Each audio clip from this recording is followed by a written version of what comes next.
Hello, everyone. Welcome to another edition of Spinistry Live. It has been a while for us to do a live video, and this one is specifically for Sunday's 4R Brambles Ramble mountain bike event. This is kind of a virtual riders meeting, so if you're not planning on attending that event, probably no real reason for you to spend a lot of time on this video. And hey, just maybe you miss me and you want to hear what Kevin has to say, making sure that hopefully Facebook Live is working correctly for me at the moment. We've had some spotty issues with it in the past. We're going to try to make this as quick as possible and go over most of the basics for our participants. We're doing this live version. It will be available in a recorded version as well, possibly an edited version, but hopefully I get it right the first time. And we'll be emailing this to registered participants as well. We'll be going over things like parking and restrooms and check-in and staging and things like that when you want to show up, all those good details. We will also send those out in text form in email as well if a video version doesn't work for your needs. We're going to start out first with showing up and staging and all of those good things. This is a map of the trail itself. We're not going to go into a lot of detail on trail features just yet. It is a brand new trail. The rains we got this morning up that way are really ideal for us this weekend. One of the goals of putting this endurance mountain bike event together is just to get as many laps on the trail as possible and start to establish a groove on a new trail. Some rain a couple days before is almost perfect. It is available for pre-riding, free of charge for registered racers tomorrow on Saturday. We highly encourage pre-riding a brand new route. In turn, others that are wanting to get a mountain bike fix, please feel free to visit 4R, but it is private property and it is a $10 land access fee if you aren't registered for the race tomorrow. But the more tires we can get in the dirt this weekend when there's been some moisture, even that much more the better. So these specifics that I'm going to show for parking and restroom access and everything like that, this is just for race day. This is not every day out there at 4R. So we're talking race day specifics in this video. So don't utilize this information if you just want to go up there on your own one weekend and ride the trail.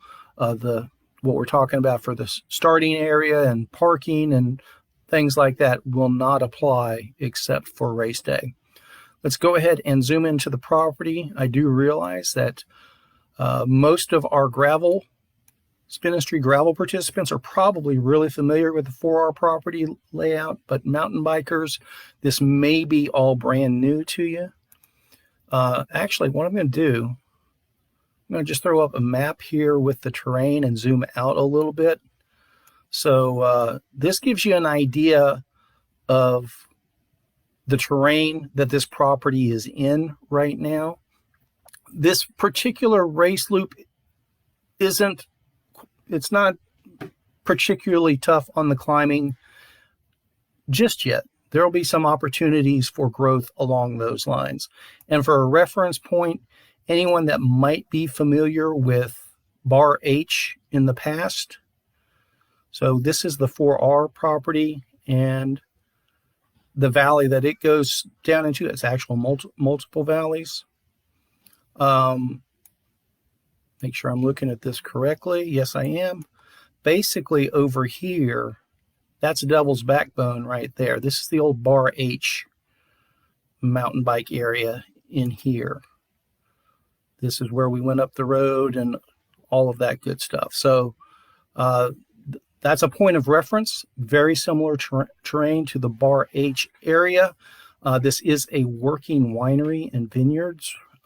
Fantastic piece of property. The tasting room is excellent, etc., etc., etc. But really what we're talking about is race day. So let's go ahead and go back to the satellite overview. You will be taking probably 4 or 5 miles of dirt roads to get to the property, so be aware of that on your timing. If you're one of those that drives very carefully down gravel roads, please take that into account for your timing to get to the property.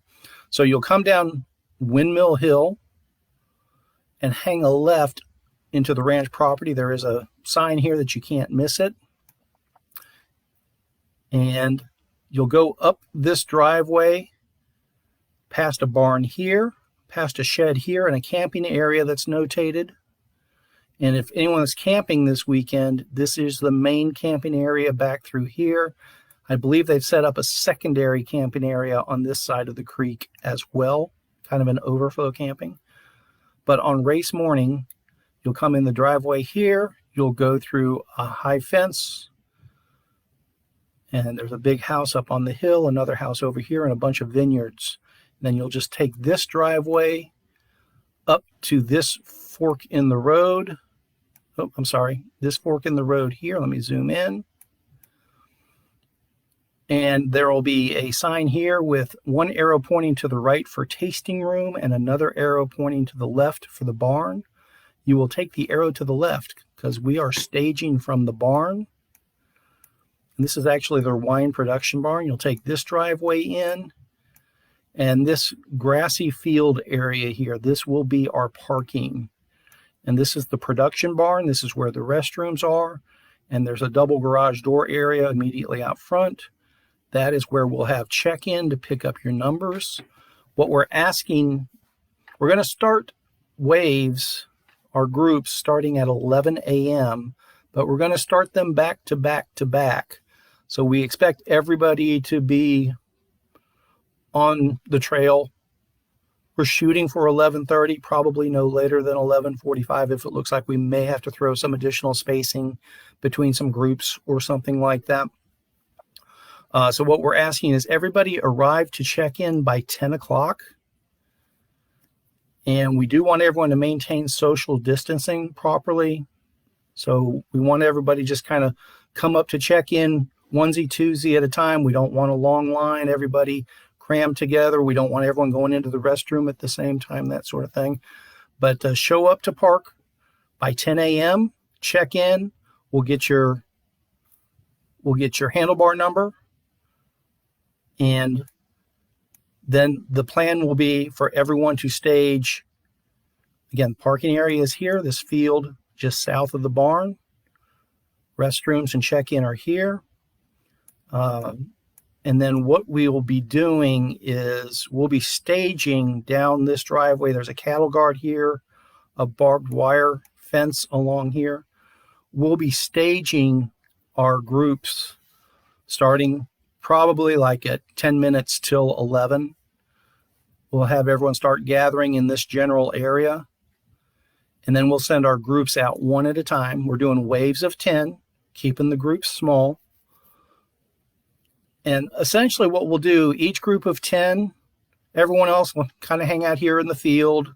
We'll call group A. Group A, the first 10 riders. And I'll show you how those groups break down here momentarily. We'll send everybody off. They'll go down this driveway a little bit. We'll have some sort of turnaround marked in here somewhere. And then you'll come back.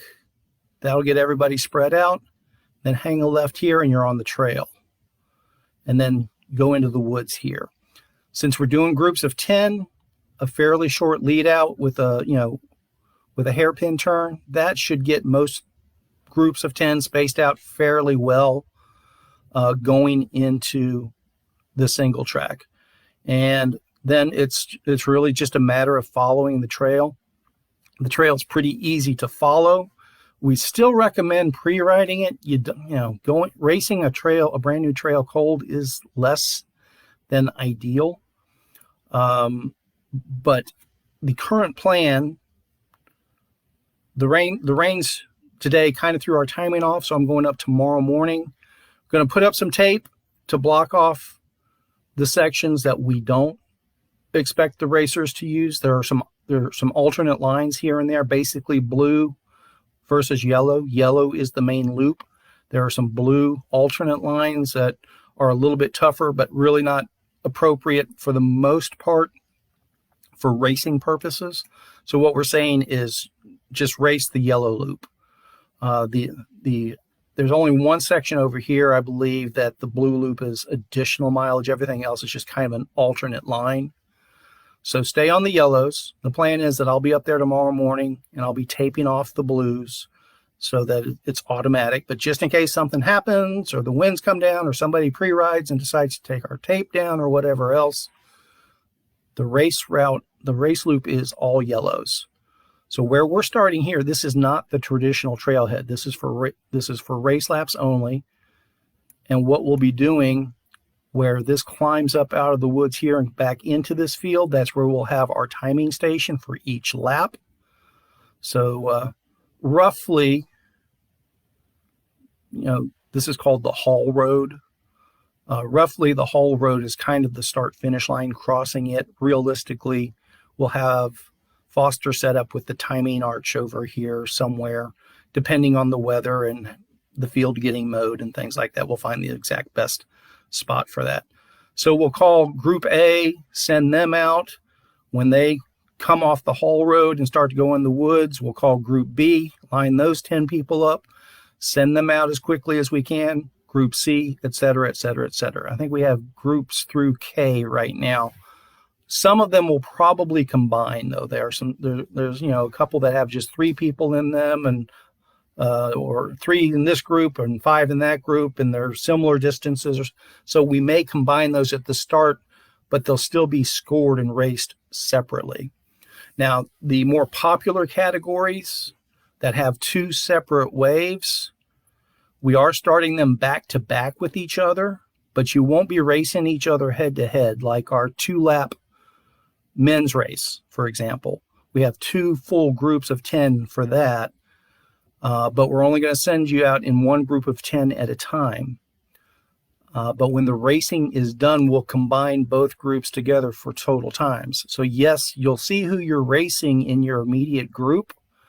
Just keep in mind that the group that's in front of you or behind you, depending on which one you're in, they're racing for their own times as well. So just because you have the lead on your group, don't take it easy and look over your shoulder and rest up and wait on somebody to come up on you, because potentially the leader in the second group might be setting a faster pace. In turn, if you're a little bit behind or off the back in your group, or maybe you're you're not doing as well as you think you could, you might actually be full on middle of the pack because everyone in the other group might be a little bit slower. So keep that in mind.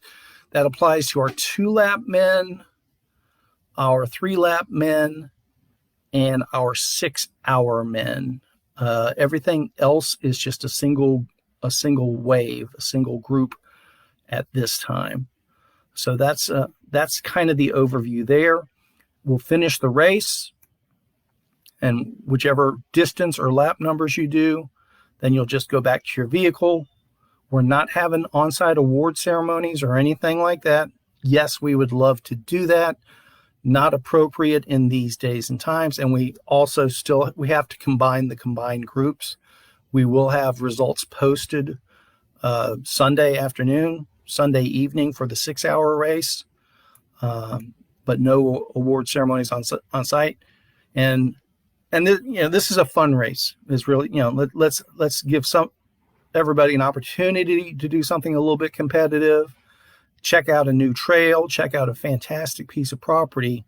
But after you go back to your car, what you can do is just go back down this driveway and hang a left here, which is the way you want to exit regardless. It is a one-way loop.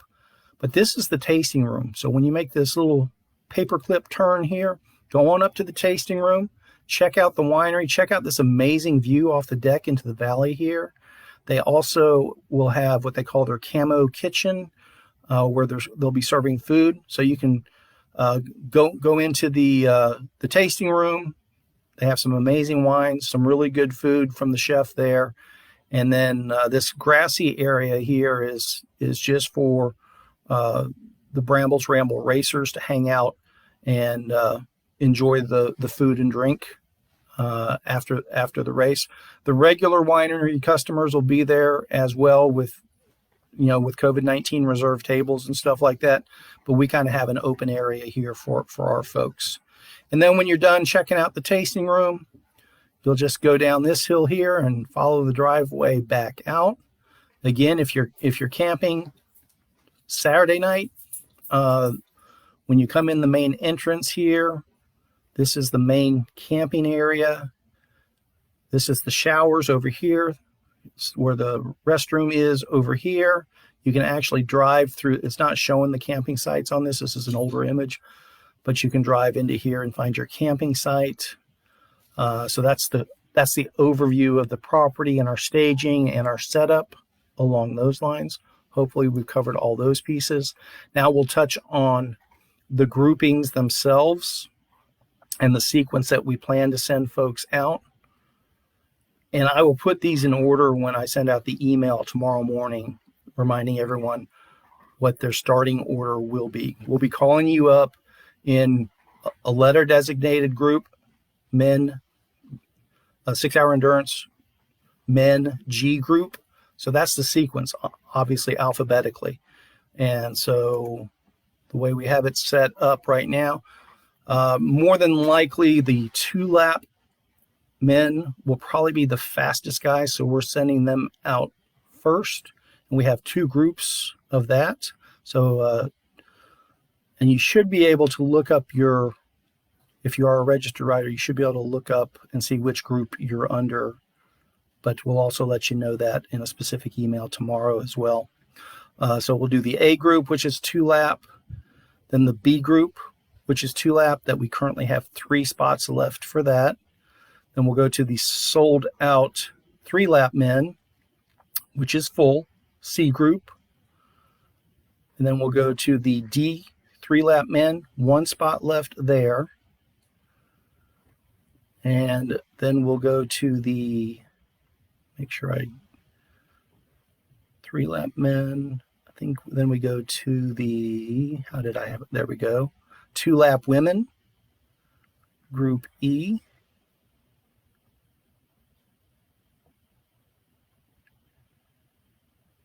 Six-hour men, first group F. 6-hour second group G. 6-hour single speed H. 6-hour women I.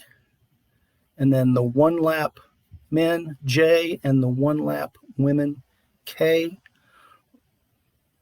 Realistically, unless we have a rash of women entries in the 6-hour group, we'll probably combine the 6-hour women with the single speed to start in the same wave, but you will be scored separately. And we may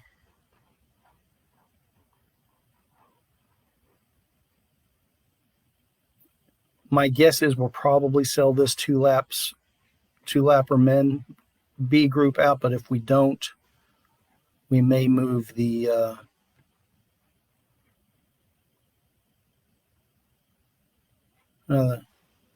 never mind. Wasn't thinking right. Good chance that we'll combine the 1-lappers together as well, unless there's an objection to that. Or if there's possible we could get a bunch more that sign up tomorrow or tonight for those and fill those out as well. So that's the quickie overview. Feel free to leave comments if I missed something critical. I'll include it in the email tomorrow. Hopefully this is clear as mud. Makes a lot of sense. Again, what you want to do is be on site, parked at the barn in the field here south of the barn by 10 a.m. Check-in will be in the front of the barn. Restrooms are there in the barn as well. And then we'll line up, gather up in our groups and subgroups over here by the cattle guard, 10 till 11, and 11 o'clock we'll send out the first group alphabetically A through K. And hopefully that addresses most of that. I'm going to go ahead and sign off now.